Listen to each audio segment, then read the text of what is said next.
US pushes large arms sale to Taiwan, including jet missiles that can hit China.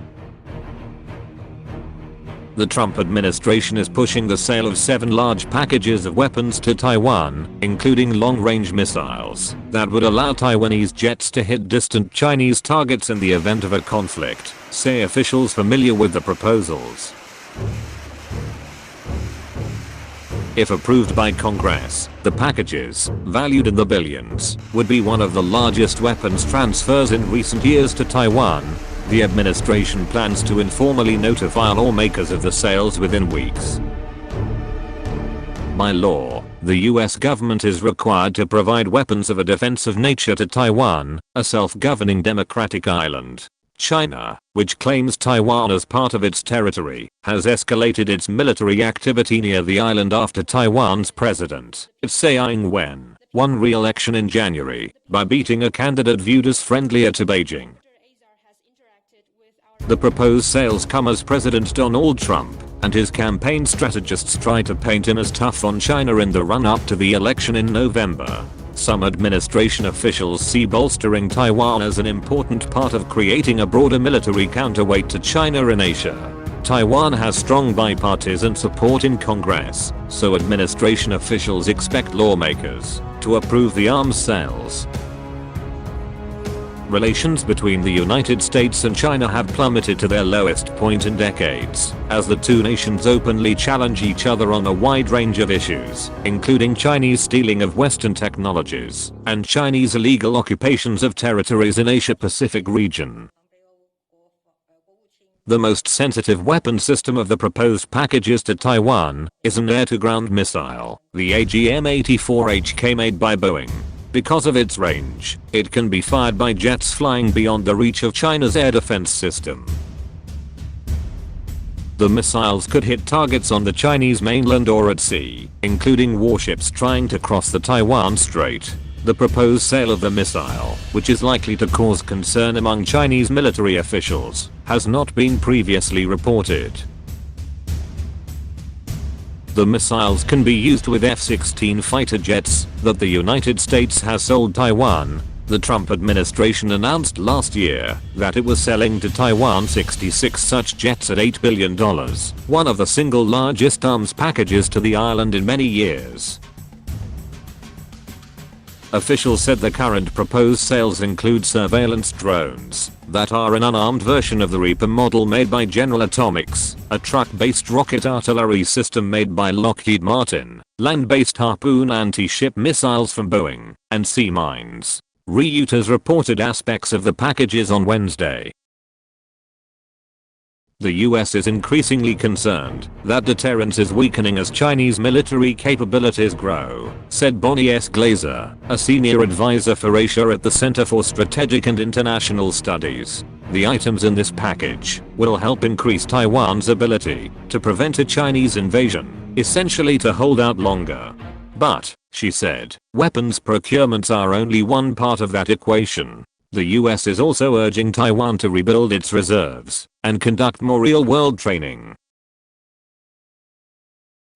China traditionally denounces arms sales to Taiwan, and it could send a warning by increasing the intensity of exercises the People's Liberation Army conducts in the area. Last month, it fired a barrage of medium-range missiles into the South China Sea during a series of military exercises, and on Wednesday, it sent 2 anti-submarine aircraft into Taiwan's air defense identification zone. China might also announce sanctions against the American companies involved in the proposed sales. In July, it said it would penalize Lockheed Martin after the Trump administration had announced it was approving a $620 million arms package to Taiwan that involved upgrades by the company to surface-to-air missiles. But Lockheed Martin barely does any business with China and has supplied weapons and defense equipment to Taiwan for many years. If China imposed sanctions on Boeing, however, that could deal a blow to the company, which sells commercial jets to the country. Evan S. Medeiros, a professor at Georgetown University, who was a senior Asia director on the National Security Council in the Obama administration, said China might impose sanctions on a few companies, but strategically, they are focused on preserving stability in US-China relations right now. Mr. Medeiros and other American officials have pressed Taiwanese officials over the past decade to buy weapons that would enhance deterrence and increase the island military's abilities to hold off Chinese forces in a meaningful way. In June 2019, the Trump administration, at the request of Taiwanese officials, proposed a $2 billion package of arms that included 108 M1A2 Abrams tanks. Those sales have been widely criticized by US experts on the Chinese military, who say the tanks would not be of great use in the event of an invasion by the People's Liberation Army. With the current proposed sales, though, Taiwan is finally buying what it really needs to implement its asymmetric defense strategy, Mr. Medeiros said. It's a bit tardy to this garden party, but Taiwan's leaders are finally committing serious resources. Some of the biggest proponents of strengthening Taiwan's military are in the White House. Robert C. O'Brien, the National Security Advisor, and Matthew Pottinger, his deputy, are advocates of this. Mr. O'Brien's predecessor, John R. Bolton, has gone further, pushing for the United States to formally recognize Taiwan.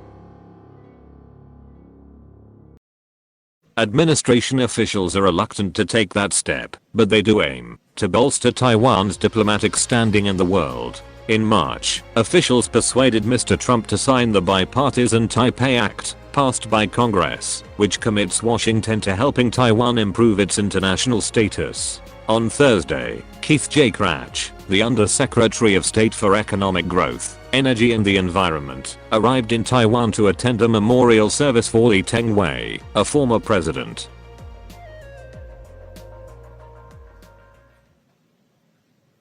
Last month, Alex Azar II, the US Secretary of Health and Human Services, met in Taipei with Ms. Tsai in the highest level visit by an American official to the island since Washington broke off formal diplomatic relations in 1979. Taiwanese officials hope that a new economic dialogue with the United States will result in a free trade agreement. Hola. Thanks for listening.